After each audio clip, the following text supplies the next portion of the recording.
அண்மை செய்தி. சிதம்பரம் தில்லை நடராஜர் கோவில் சேதமடைந்த பழைய கொடிமரத்தை அகற்றிவிட்டு புதிய கொடிமரம் மட்டுமே அமைக்கப்படும் என்று இந்து சமய அறநிலையத்துறை உறுதி செய்திருக்கிறது. இதை பற்றின மேலும் விவரங்களை எமது செய்தியாளர் ஆனந்த் வழங்க கேட்கலாம். ஆனந்த், வணக்கம். விவரங்கள் என்ன பகிரலாம்? வணக்கம்.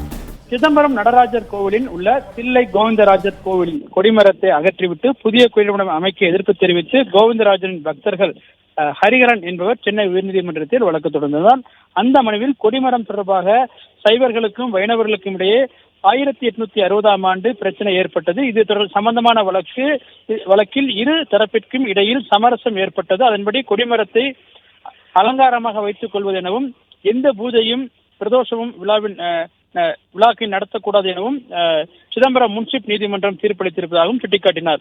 அந்த தீர்ப்பின் அடிப்படையில் கடந்த 160 வருடங்களாக எந்த பிரமோற்சவம் நடத்தப்படவில்லை எனவும் தற்போது கொடிமரத்தை அகற்றிவிட்டு புதிய கொடிமரம் அமைப்பது முன்சிப் நீதிமன்ற தீர்ப்பிற்கு முரணானது மட்டுமல்லாமல் சடங்கு சம்பிரதாயங்களுக்கு எதிரானது என்பதால் தில்லை கோவிந்தராஜர் கோவிலில் உள்ள புதிய கொடிமரம் அமைக்க தடை விதிக்க வேண்டும் எனவும் அவர் தன்னுடைய மனுவில் கோரியிருந்தார். இந்த வழக்கு உயர்நீதிமன்ற தலைமை நீதிபதி ஸ்ரீராம் மற்றும் நீதிபதி செந்தில்குமார் ராமமூர்த்தி ஆகியோருடைய அமர்வில் விசாரணைக்கு வந்த பொழுது மனுதாரர் தரப்பில் புதிய கொடிமரத்தை அமைத்துவிட்டு பின்னர் பிரபோற்சவம் நடத்துவதற்கு அறநிலையத்துறை திட்டமிட்டுள்ளது என்பதால் புதிய கொடிமரத்தை அமைக்கக்கூடாது என வாதிடப்பட்டது.